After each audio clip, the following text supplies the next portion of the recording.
자, 오늘 말씀 시편 23편 말씀으로 정말 여호와는 나의 목자인가 라는 제목으로 이 시간 말씀의 은혜를 나누고 우리가 기도하고 이번 한 주를 나아가기 원합니다.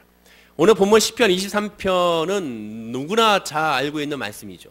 시편 23편을 주제로 한 설교나 또한 주석이나 또한 묵상집이나 또한 에세이집 책들은 굉장히 많이 쏟아져 있는 것을 우리가 보게 됩니다.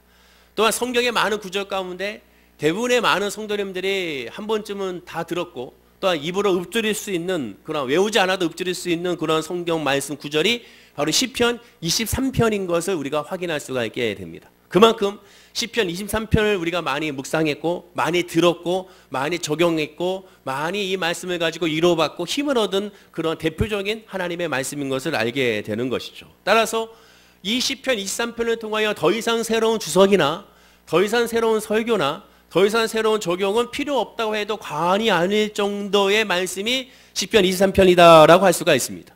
저도 개인적으로 시편 23편 이 말씀을 가지고 많이 설교했고 시편 23편을 말씀으로 말미암아 말씀 본문에 많이 인용도 했고 또한 이 말씀 중심으로 많이 적용한 것도 우리가 알게 되는 것이죠.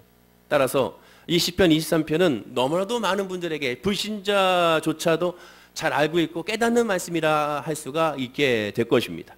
그러나 단순하게 시편 23편을 읽기만 하면 안 된다는 것이죠. 왜냐하면 이 시편 23편 말씀은 하나님의 말씀, 성령의 감동으로 주어져 있는 하나님의 뜻과 계획과 섭리가 있는 말씀이기 때문에 그렇습니다.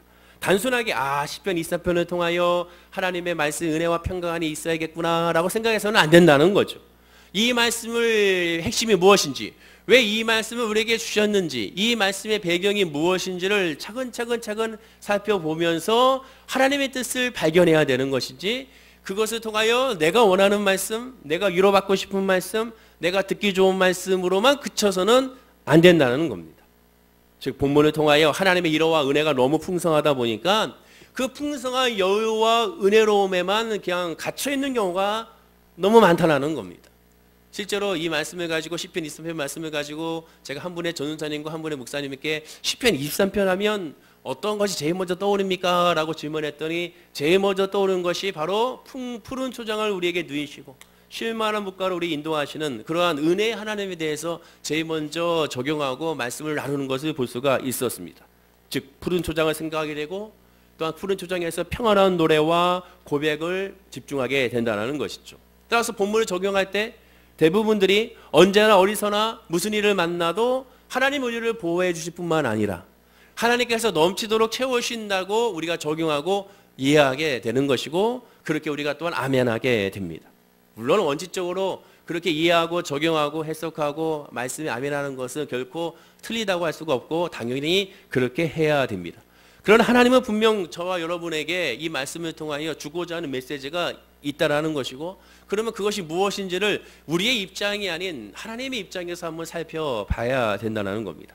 더 중요한 것은 이 시편을 기록한 다윗 왕이 어떠한 상태에서 이것을 고백했고 결론을 내렸는지를 살펴보면서 차근차근 말씀의 은혜 안에 우리가 들어가야 한다는 것이죠.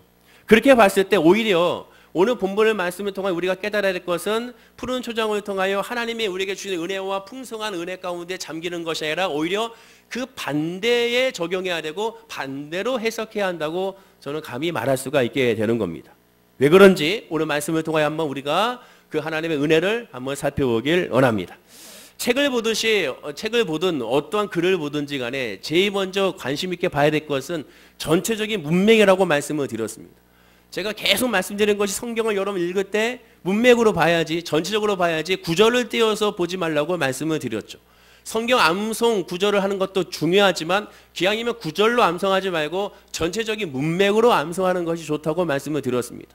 시편 23편도 마찬가지입니다. 한 절 한 절 띄어서 보지 마시고 전체적으로 23편은 전체 문맥을 통하여 한 절 한 절을 점검하고 해석하고 적용해야 되는 것이죠. 모든 책에는 서론이 있고 본론이 있고 결론이 있죠. 성경도 마찬가지입니다. 서론이 있고 본론이 있고 결론이 있습니다. 오늘 본문 23편도 마찬가지예요. 시작이 있습니다. 그럼 시작이 뭡니까? 본문 1절이죠. 우리 1절 말씀을 다 함께 읽어볼까요? 자, 시작. 여호와는 나의 목자시니 내게 부족함이 없으리로다. 자, 그러면 끝은 뭡니까? 바로 6절입니다. 6절 말씀 읽어보겠습니다. 내 평생의 선하심과 인자하심이 반드시 나를 따르리니 내가 여호와의 집에 영원히 살리로다. 글의 시작은 뭡니까? 글의 시작은 저자가 말하고자 하는 내용의 시작입니다. 한마디로 발제라고 할 수가 있게 되죠. 그러면 글의 끝은 뭡니까? 당연히 그 말하고자 하는 것의 결론이 되는 겁니다.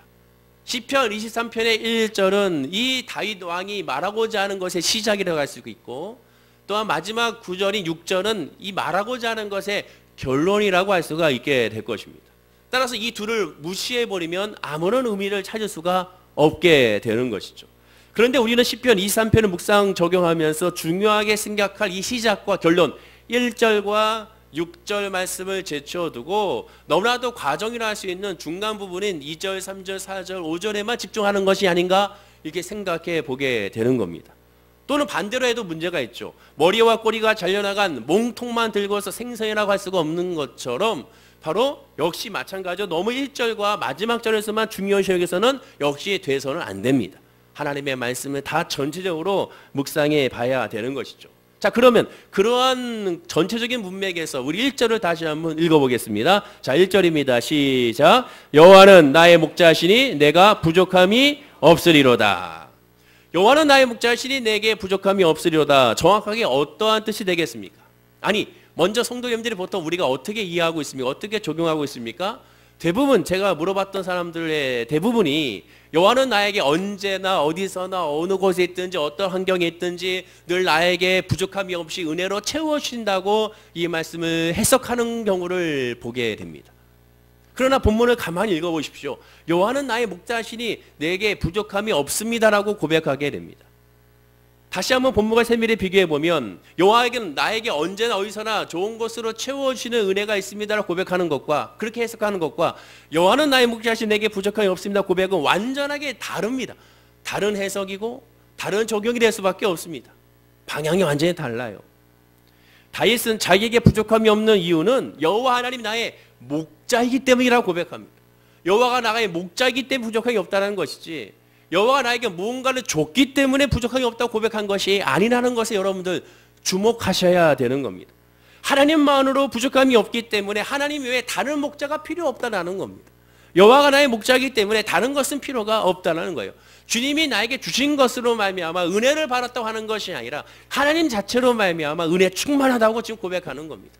여호와는 나의 목자시니 내가 부족함이 없습니다. 이 고백은 내가 기도하고 간구하고 구한 모든 것이 이루어지지 않아도 여호와 하나님을 알았기 때문에 만족을 누린다는 거예요. 구하고 간구하는 것에 더 이상 치중하지 않는다는 거예요.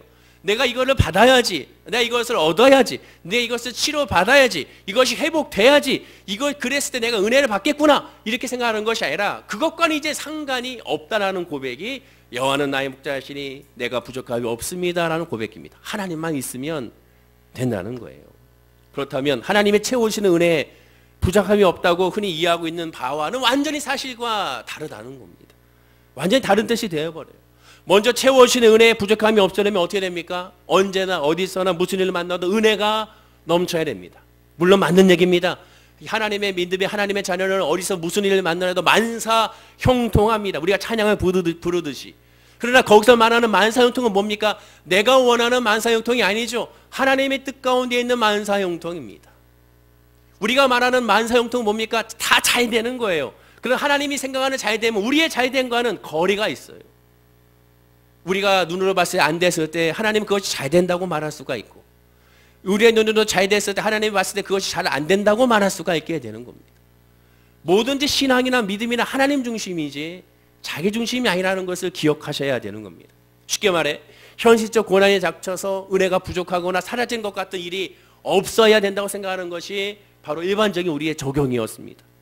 그러나 하나님만으로 부족함이 없으려면 어떻게 됩니까? 어떠한 문제와 어떠한 질병과 어떠한 환난이 닥쳐도 하나님이 계시기 때문에 얼마든지 믿음으로 이길 수 있는 사람이 됩니다. 그것도 믿음을 이긴다고 해서 오해하지 마십시오. 믿음으로 말미암아 그 문제 해결된다는 것이 아니에요. 해결은 하나님께 맡기는 거예요. 해결에 대해서는 아예 관심이 없는 거예요. 그것에 상관이 없는 거예요. 되든 안 되든 하나님을 만나기 때문에 이제는 더 이상 만족을 누려서 되면 돼도 감사하고 안 되면 안 돼도 감사하고 왜? 하나님의 뜻은 다 합력하여 선을 이루기 때문에 그 고백이 바로 여호와는 나의 목자시니 내게 부족함이 없습니다 라는 고백의 핵심이 되는 겁니다. 많은 분들이 생각할 때 예수 믿으면 잘 된다고 생각하죠. 예수 믿으면 길이 열린다고 생각합니까? 그러나 반은 맞고 반은 틀린 거예요. 아니, 더 확실하게 말하면 오히려 그렇지 않은 경우가 더 많다는 것을 깨닫는 겁니다. 예수 믿으면 잘 됩니다. 그 잘됨이 누구의 잘됨입니까? 여러분이 생각하고 계획하는 것이 잘됨이라고 생각한다면 그것 자체가 우상이 돼버리고야 마는 겁니다. 왜? 우상은 자기를 위하는 것이 우상이기 때문에 그렇습니다. 하나님이 채워주셔서 부족함이 없는 경우는 그 은혜는 현실적으로 좋은 일만 있어야 됩니다. 기도하는 대로 다 돼야 되는 거예요. 시험 보는 대로 합격해야 됩니다. 또한 하고자 하는 사업의 계획도 다 대박이 나야 되는 거예요. 생각지도 않았던 갑자기 장막에 부동산 값이 올라야 되는 겁니다. 그래야 은혜 받았다고 생각하게 되는 것이에요.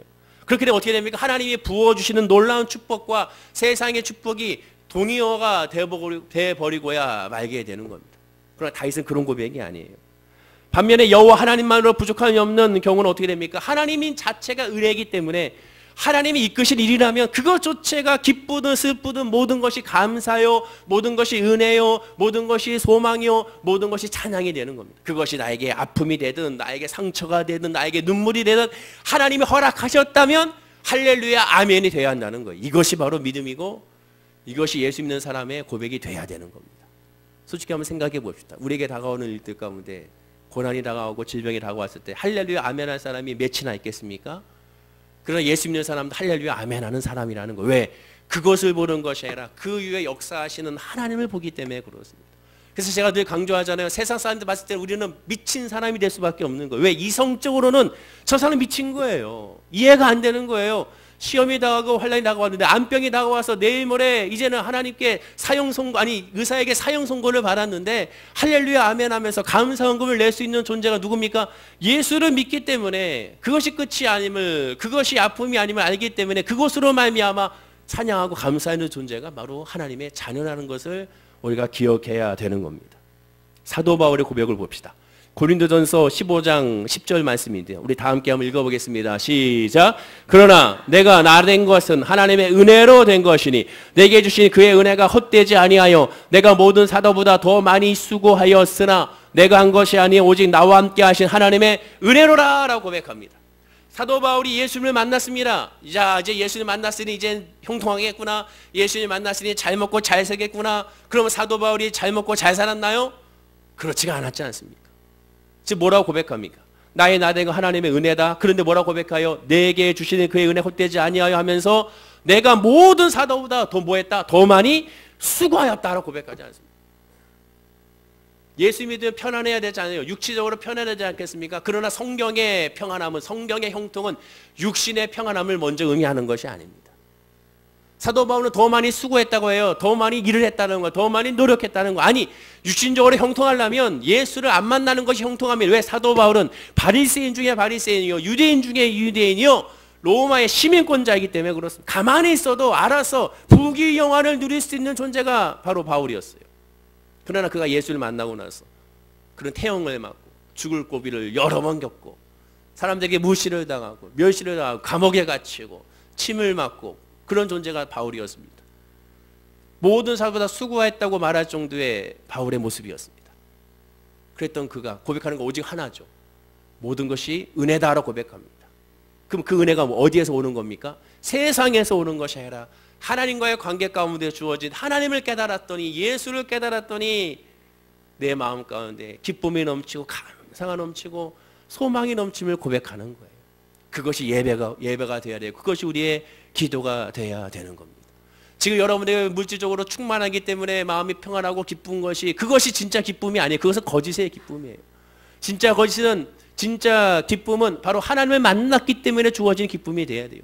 아, 내가 이 질병만 치료받으면 나는 평안하고 기쁠 것 같아요. 아니에요. 질병 치료받고 나면 또 다른 질병이 다가와요. 어쩔 수밖에 없는 겁니다. 왜? 우리 육신에 연약함이 있기 때문에.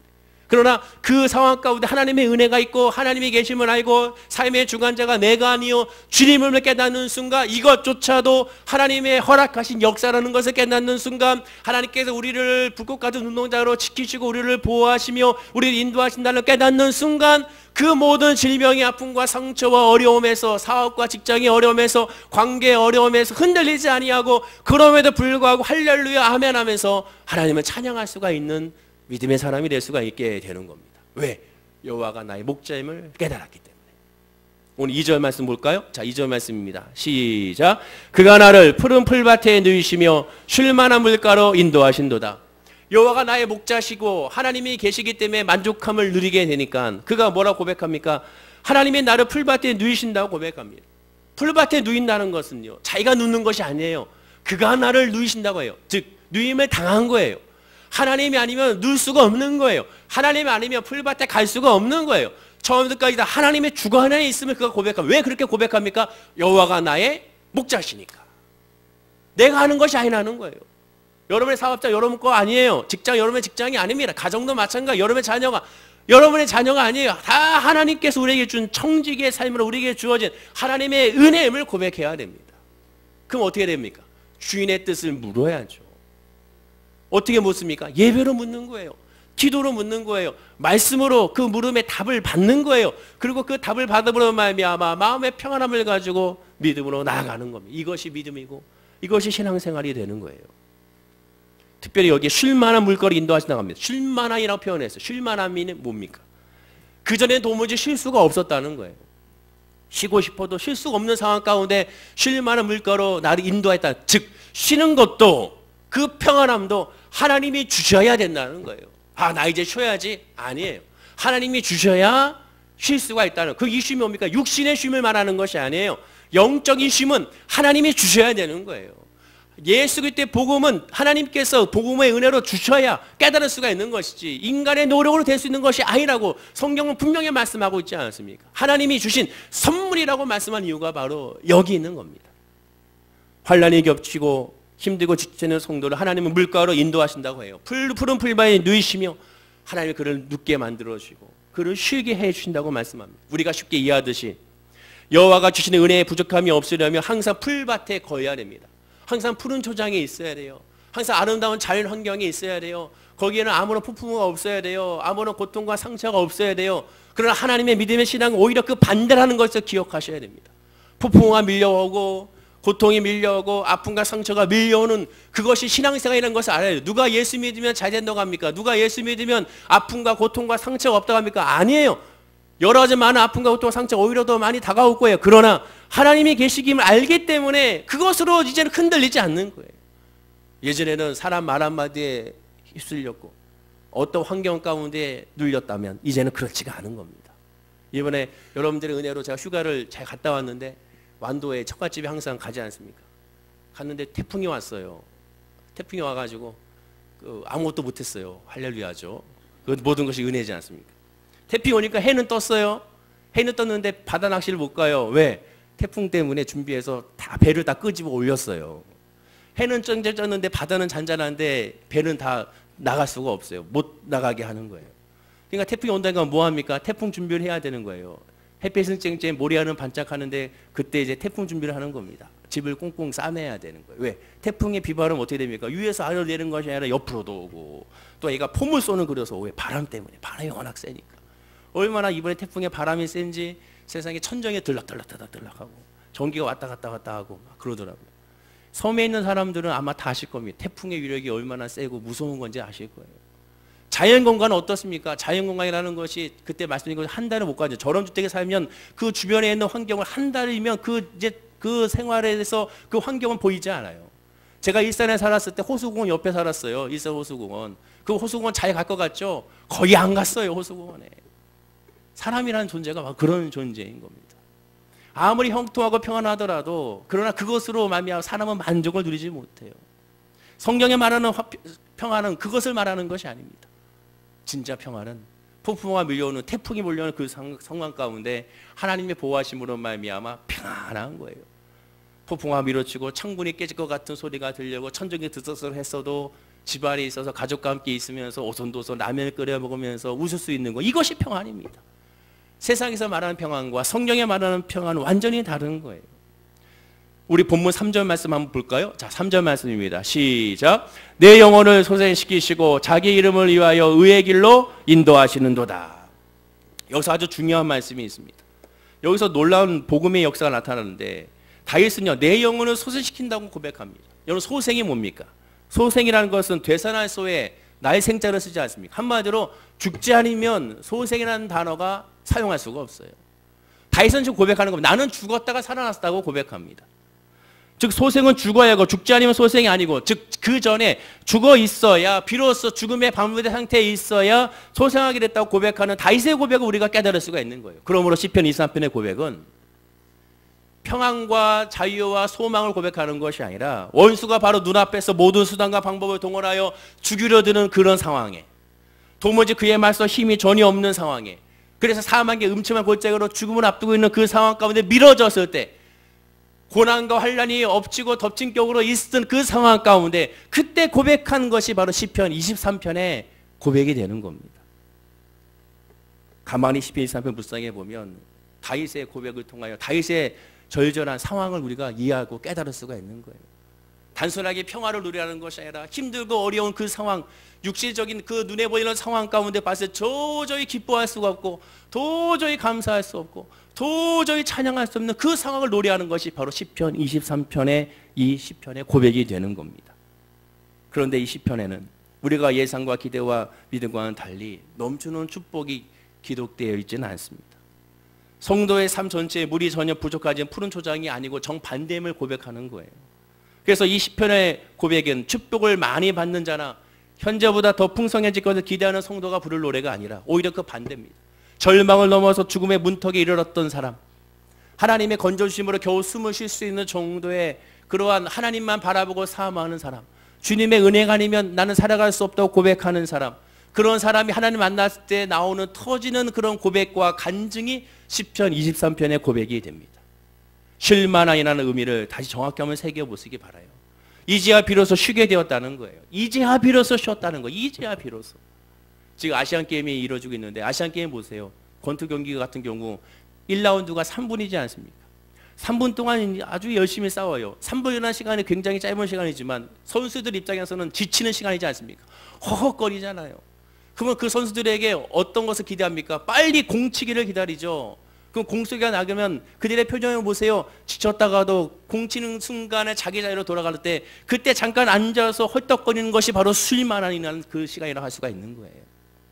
이제야 비로소 쉬게 되는 거예요. 전에 문제가 없이 유복하며 풍성한 상태였기 때문에 항상 원기가 넘치고 소망이 넘치는 때가 말하는 것이 아닙니다. 풀밭에 누인다고 했지 풀밭 위에 집이 있다는 의미가 아니지 않습니까? 잠깐 쉬는 거예요. 잠깐 쉬는 것을 의미하게 됩니다. 근데 그것조차도 다 하나님의 역사라고 고백하고 있는 겁니다. 현실적으로 예수님도 마찬가지예요. 예수님도 이 땅에 오셔서 사역하셨을 때 예수님도 똑같은 고백을 하셨던 분이 바로 예수님의 사역이고 예수님의 고백이었습니다. 예수님조차도 육신의 모습으로 마음이 힘들고 지치셨어요. 하나님만 바라볼 수밖에 없었어요. 그 하나님만 바라보기 위하여 기도하신 것이 겟세마네 동산에서의 기도였음을 우리가 알게 되는 겁니다. 다시 한번 1절 말씀을 한번 읽어볼까요? 자, 1절입니다. 시작. 여호와는 나의 목자시니 내게 부족함이 없으리로다. 하나님만 있으면 다 된다는 겁니다. 더 이상 필요는 없다는 거예요. 욥처럼 욥의 건강, 욥의 가족은 물론 주변 사람도 다 떠나고 정말 이 세상에 아무것도 없다고 느꼈을 바로 그 순간에 하나님을 만남으로 말미암아 그가 회복을 누리고 하나님의 만남으로 말미암아 그가 그의 의심과 불안과 모든 것이 떠나갔던 것처럼 오직 하나님만 있으면 된다는 고백이 저와 여러분의 신앙의 고백이 되어야 된다는 겁니다. 다윗도 마찬가지입니다. 다윗의 지금 현재 상황은 주변에 도와줄 사람이 한 명도 없었습니다. 가족과 배우자는 물론 아무런 위로와 힘이 되지 않았습니다. 가장 가까운 측근마저도 자기를 비방하고 멸시하고 배반했습니다. 그야말로 이 땅에서 자기가 다시 회복할 수 있는 예상과 기대와 꿈이라고는 단 하나도 찾아볼 수가 없었습니다. 바로 그때 비로소 하나님을 만난 거예요. 그리고 그때 하나님을 만났더니 모든 것을 가진 것처럼 행복했고 모든 것이 이룬 것처럼 그가 깨달았으며 그 모든 것으로 말미암아 감사할 수 있었고 평안할 수 있었다고 고백하게 되는 겁니다. 저와 여러분도 마찬가지입니다. 여러분의 삶 가운데, 우리의 삶 가운데 정말 하나님만이 우리의 모든 것이고 하나님만이 부족함이 없는 존재임을 깨달을 수가 있는지, 아니야 하나님 난 이것도 필요하고 저것도 필요하고 이것도 있어야 됩니다라고 고백하고 있는지, 정말 하나님만이 나의 목자인지를 한번 깨달아 알아야 되는 겁니다. 여호와는 나의 목자시니 내게 부족함이 없습니다라는 뜻은, 본문의 시편의 이 고백은 오직 그러므로 일반적인 신앙의 고백이 아닌 성령에 충만하지 않으면 깨달을 수 없는 고백이 바로 이 고백이 될 수밖에 없는 겁니다. 왜냐? 예수 안에 있지 아니하면 하나님만의 만족을 누릴 수가 없기 때문에 그렇습니다. 이것을 아무리 지식적으로 가르치고 경험적으로 해도 깨달을 수가 없는 거예요. 예수님조차 아까 말씀드린 것처럼 엘리 엘리 라마 사박단이라고 고백했습니다. 예수님조차도 하나님이 자기를 떠나는 줄 알았어요. 하나님이 자기를 버리는 줄 알았어요. 그러나 그런 예수님조차도 그런 것을 알았기 때문에 이렇게 고백한 겁니다. 마가복음 10장 34절에 말씀하시되 내 마음이 심히 고민하여 죽게 되었으니 너희는 여기 머물러 깨어있으라 라고 고백하고 있지 않습니까? 내 마음이 심히 고민하여 죽게 되었다고. 예수님조차도 심히 고민하여 죽게 될 정도로 그가 힘들고 어려웠던 상황 가운데 있었습니다. 그때 하나님만 구했어요. 하나님만 바라봤어요. 내 뜻대로 하지 마옵시고 아버지 뜻대로 해달라고 기도한 분이 바로 예수님의 기도였음을 우리가 바라보게 되는 겁니다. 비록 현실에서는 도무지 이해가 되지 않고 하나님마저 나를 버린 것 같은 환난이 닥쳐도 이 시편을 기쁨으로 즐거이 부를 수 있다는 그런 고백이 바로 진짜 하나님의 자녀의 고백이고 신앙의 고백이고 성령 충만한 하나님의 백성의 고백임을 우리가 기억하고 깨달아 알아야 될 줄로 믿습니다. 자, 그러면 오늘 이 시편 23편의 마지막 결론이 무엇이겠습니까? 그것이 6절이죠. 자, 우리 6절 말씀을 다 함께 읽어보겠습니다. 시작. 내 평생에 선하심과 인자하심이 반드시 나를 따르리니 내가 여호와의 집에 영원히 살리로다. 하나님의 선하심과 인자하심이 어떻게 한다고 고백합니까? 반드시 따른다고 합니다. 자, 여기서 우리는 또한 다윗의 고백의 핵심을 알 수가 있어요. 다윗은 1절부터 시작하여 여호와는 나의 목자시니 내게 부족함이 없습니다. 어떠한 상황에서도 하나님만 바라봅니다 고백했지나 마지막에는 반드시라고 고백합니다. 반드시라는 뜻은 뭡니까? 믿어지지가 않는 거예요. 여전히 육신의 모습이기 때문에 한순간도 깨어있지 않으면, 주님의 은혜로 말미암아 성령으로 깨어있지 않으면 고백할 수가 없음을 그가 이 시간에 고백하고 있는 겁니다. 반드시, 반드시, 반드시라고 그가 결단하고 있는 거예요. 그렇습니다. 시편 23편의 이 고백을 보면 하나님에 대한 감사로 끝나는 것이 아니라 반드시 이렇게 결단과 헌신의 고백이 따라가게 되는 거예요. 내가 여호와의 집에 영원히 살리로다 라고 고백하는 것처럼 우리의 믿음 생활 가운데 하나님의 믿음 안에 있다면 감사로 끝나는 것이 아니라 결단이 있어야 되는 겁니다. 결단하지 아니하면 온전하게 믿음으로 승리할 수가 없게 되는 거예요. 여호수아가 고백하지 않습니까? 오늘 이 시간에 선택을 해라. 하나님을 선택할지 이방신을 선택할지 선택하라. 나와 내 가족은 여호와를 따르겠다고 고백하는 것처럼 선택을 해야 되는 거예요. 지금이 은혜 받을 때요. 지금이 구원의 날이기 때문에 지금 이 순간, 다음 주가 아닌, 다다음 주가 아닌, 다음 달이 아닌 바로 이 시간에, 다음 예배 시간이 아닌, 오후 예배 시간이 아닌, 이번 주에 수요예배가 아니라 내일 새벽이 아닌 바로 이 시간에 결단해야 되는 거. 이 시간에 은혜를 받아야 되고 이 시간에 주님을 부르짖어야 되고 이 시간에 예수 이름으로 말미암아 나아갔을 때 비로소 하나님의 은혜로 이 은혜를 깨달아 알 수가 있게 되는 겁니다. 누구나 여호와는 나의 목자시니 라는 구절은 성도라면 고백을 하게 됩니다. 여기 안에 계신 모든 분들은 다 여호와는 나의 목자시니라는 고백할 수가 있어요. 그러나 이어지는 내가 부족함이 없습니다라는 고백은 과연 내가 할 수가 있는지를 살펴봐야 되는 겁니다. 대부분 여호와는 나의 목자십니다는 다 고백해요. 그러나 마지막, 그럼에도 불구하고 나는 주님으로 만족합니다. 주님 한 분만으로 만족해라는 찬양이 있는 것처럼 나는 주님으로 만족합니다 고백이 저와 여러분의 신앙의 고백의 결론이 돼야 될 줄로 믿습니다. 풍요할 때는 이 시편의 23편의 고백을 누구나 할 수가 있습니다.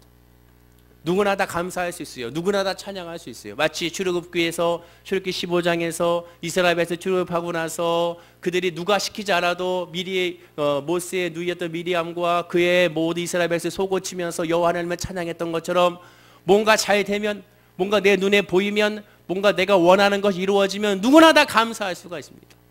그러나 진짜 감사할 수 있는 것은 무엇이냐? 하나님이 주신 것 때문이 아니라 하나님 자체로 감사할 수 있는 사람이 진짜 믿음에 감사하고 성령 충만에 감사하고 소망에 감사함을 기억하고 깨달아 알아야 될 줄로 믿습니다.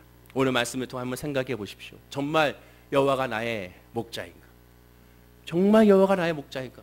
여호와가 나의 목자라면, 우리가 하나님의 기르시는 양이라면 목자의 말과 음성을 따라야 되는데 그렇지 않냐고 내 말과 내 생각과 내 계획과 내 뜻으로 움직이려고 하고 있지는 않은가?